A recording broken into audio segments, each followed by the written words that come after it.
Hello, hello. Blessings, everyone. Look at my new look. It's official now.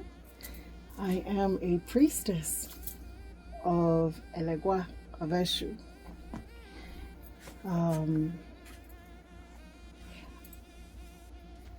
I couldn't be happier. It's different. I get to dress like this for a whole year. It's different. Not all the colors that you're used to seeing me with, especially with all my clothes. This is my new line. I don't know if you can see, it says there Elegua, and down here, if you could look here, it says Elegua here. So this is my new line of clothes, and it's specifically for the year in white. And if you're interested, you know where to find it on Arte Abukenke or abukenke.art. That's where you could find all my clothes. Here's my new wall. I've moved. There's been a lot of changes since I did this change. There have been a lot of changes in my life. And I'm sorry I cannot show my face. It's the rule in the Lukumi tradition that I got initiated in. It's the rule that for a year I cannot show my face on camera. So we're going to continue to do this, but we're going to do it differently. Anyway, this month is September. Happy September. And in this month, I honor both of my parents. Both of them are Egun, meaning they have passed on. They no longer are with us on this earthly plane. They are with us in spirit, though. And why September? Because they were both Virgos. God help me. You know I had a rough childhood because they were both Virgos. My dad was September 11th. And my mom was September 15th. And because they are both passed, I choose this month to honor them, right? Anyway, I'm going to talk to you today about my book. My book is Egun Don't Say Sorry. Egun are ancestors, right? Egun are the ancestors. And Eguns do not apologize for what they have done. They do not apologize for any wrongdoings because there is always a lesson and there is always a teaching and there's always something that we can learn from the mistakes that they made or may have made. So it's a double title. It's Egun Don't Say Sorry, the covenant our parents made. And sometimes, my pen name, Vera Rake. It's a, what do you call that? It's a, I forget the word where you scramble the words to make other words. An anagram. It's an anagram of my name. So, Egun Don't Say Sorry, the covenant our parents made. When we choose our Ori in heaven, when we choose our destiny in heaven, we choose our parents too. We do. There's a whole teaching on that, and that today's video is not about the teachings of Ori and how we choose our destiny or anything like that. But if you need to know about that, there are several books that I will link in the description that I think are wonderful that will help you learn about Ori and choosing your destiny. But anyway, when we choose our destiny, we choose our parents. And we kneel to receive. We kneel to choose our destiny. And then in front of who? Olodumare, who is the creator, who is God, whatever synonym you want to place on it. We kneel in front of Olodumare. We say, hey, this is what I want to go do when I go down to earth. And he's like, all right, yeah, not a problem. So he says, well, I think for this, and then actually, let me show you a painting that I made. Give me one sec. I'm back. Here's the painting I made, which talks about that specific topic of you kneeling. See how you're kneeling? Right? Your knees are down. Your knees are bent. You're kneeling in front of Olodumare. And here are all the witnesses. Who are these witnesses? These are your ancestors of your mother or your father and the ancestors of your mother.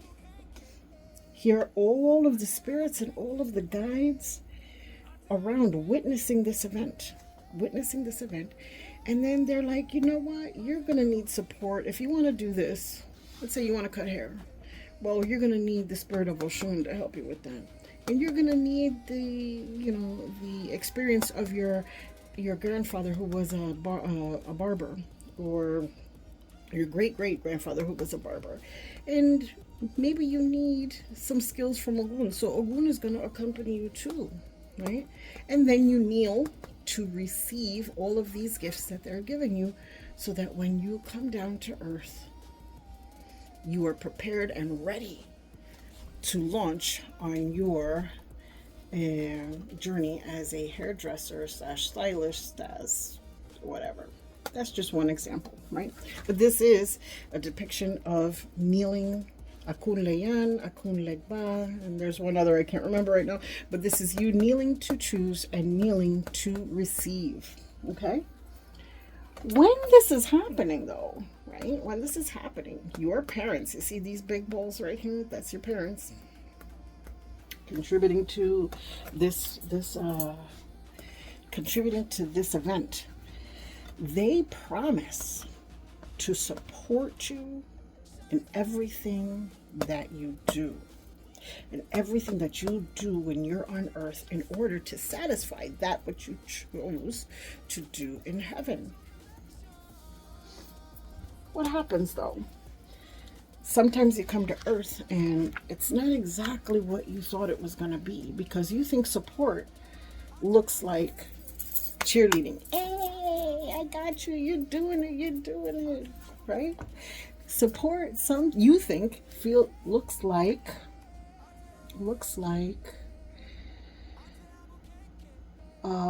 here's the money. Here's the money. Go get it done. Yes, go get it done. Here's a car. Here's a pen. Here's a good comfy bed to sleep in. But you know what? Sometimes support does not look like that.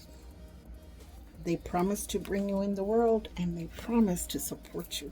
And sometimes support looks like the opposite. It looks like,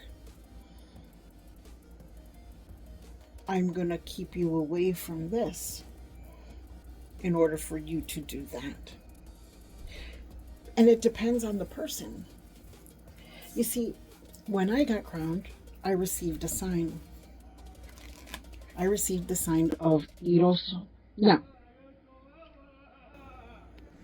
the sign of Iroso says that I'm arrogant, that I'm hard-headed, that I think I know it all.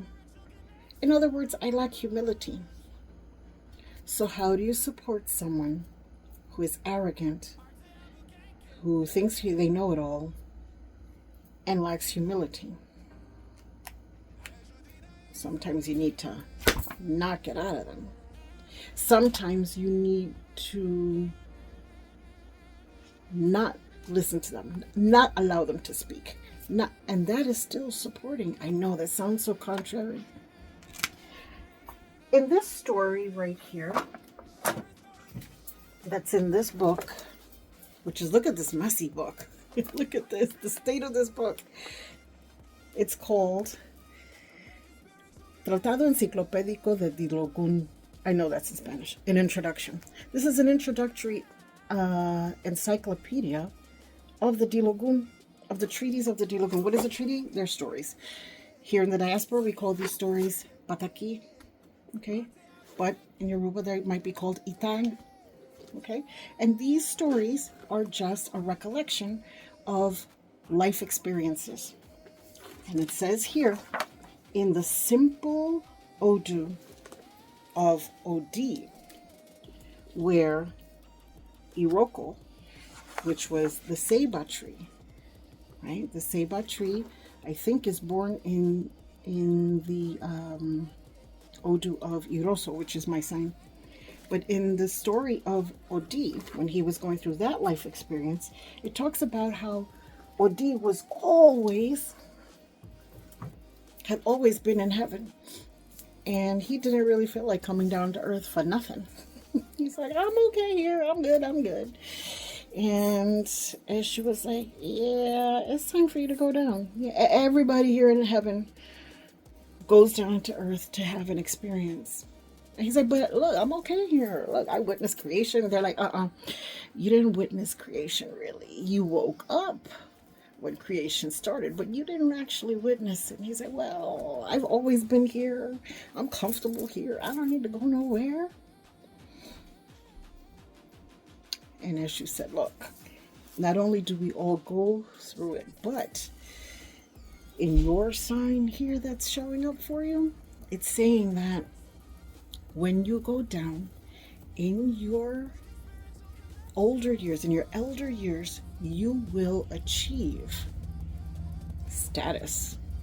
You will achieve respect. You will achieve notoriety. You would be treated as an Orisha.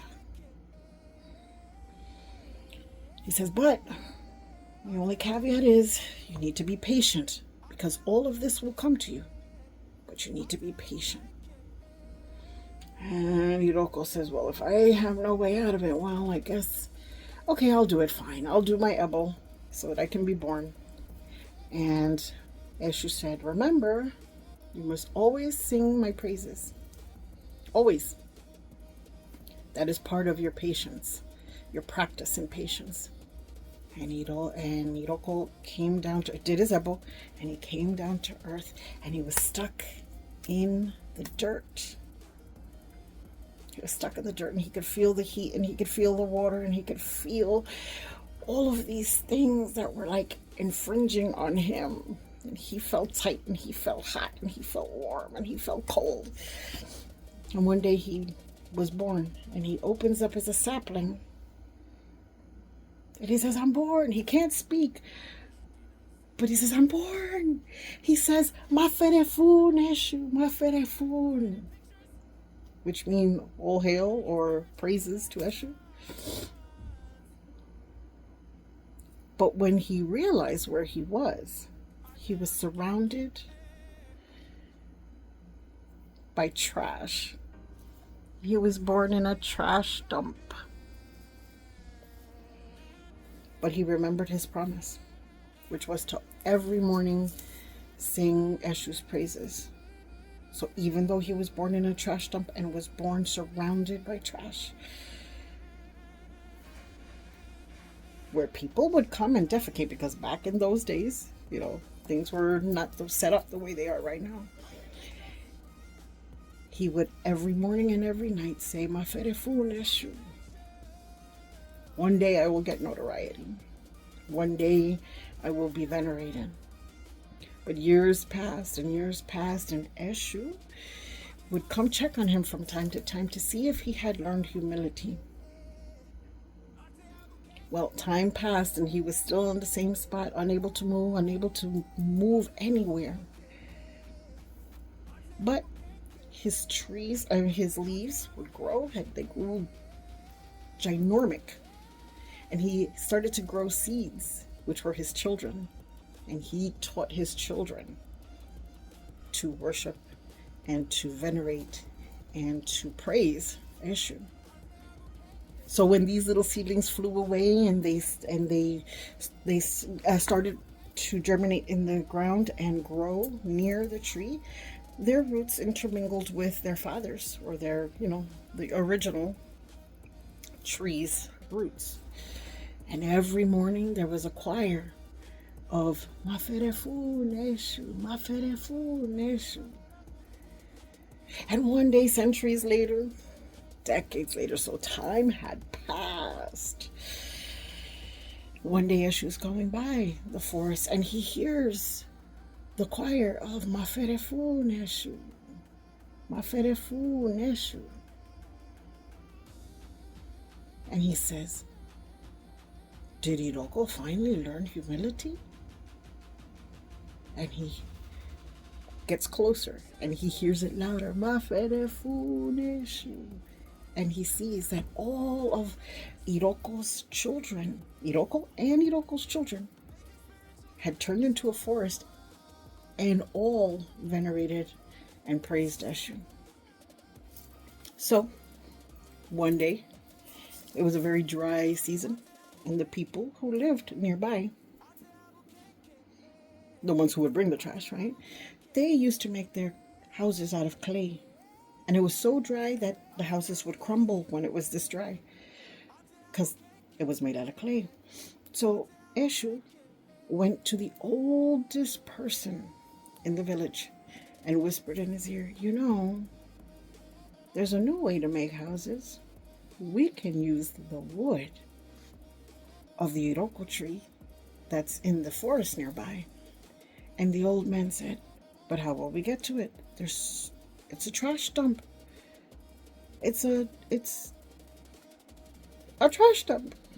And Eshu says, oh, that's easy. Go get all those young people in your village and go have them clean it out little by little. And then you could cut down the young trees, not the oldest tree. Do not touch the oldest tree. That is the father of all the trees. In fact, what you're going to do is before you cut down these trees, you will collect the seeds so that your future generations will always have an iroko tree to build their house with. And the oldest tree, you will bring gifts, offerings, and fruits, and give it praises for having gifted you the ability to have some place to live. And so it was, little by little, it was cleaned. People have new houses. And Iroko finally achieved his notoriety because he was surrounded by gifts and fruits and candles and beautiful things, beautiful offerings in appreciation for the gifts that he had given humanity. I'm saying all of this because sometimes we are born into sticky situations. Sometimes we are born into a dysfunctional family that you're like, what the hell is happening? Like, what the hell is this? Why doesn't my family function properly? That's your family keeping their end of the bargain, of keeping you in line, of keeping you in your track of humility. Anyway, this here book is an ode to my parents, my mother and my father's journey on keeping me in line. And it might seem like it's not written properly because I ain't a professional writer. I wrote this out of my heart. I wrote it the way it came to my mind, and I wrote it from the end forward. In other words, I wrote it as an adult moving backwards in time towards my childhood. So it's a little tricky to read.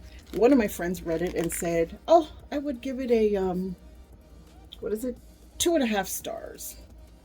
2.5 stars. So I don't know. One of my friend Sam, he gave it 2.5 stars. Anyway, I invite you, if you want to know who I am, if you want to know my story, the trash dump I was born into. I'm not saying that my parents are trash. It's just that the situation was not so functional. You may or may not see yourself in me. That's okay. Everyone's story is different. Everybody's trash heap is different. We all consume different things. But if you want to know who I am, you know where to find this. You can find this on Akunleyan-Akunlegba. And the cover. Oh, I wanted to talk about the cover. The painting on this cover is my interpretation of a Seiba tree, or the Iroko tree, which is, I'm gonna move this upward like this, and you can see this up here.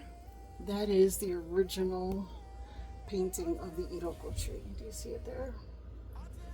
And that's a whole other story. You're gonna see this right here. That is Eshu. That's another story about the Iroko tree, how Eshu was left there to die, and that's okay. That's a whole different story, a whole different thing. But if you also want a copy of that painting, you can also get it at abukenke.art. I want to thank you for spending time with me today, for listening to my stories, for helping me to honor my parents in this birthday month, and for checking me out in my new gear. Anyway, thanks for spending time with me. Ashe.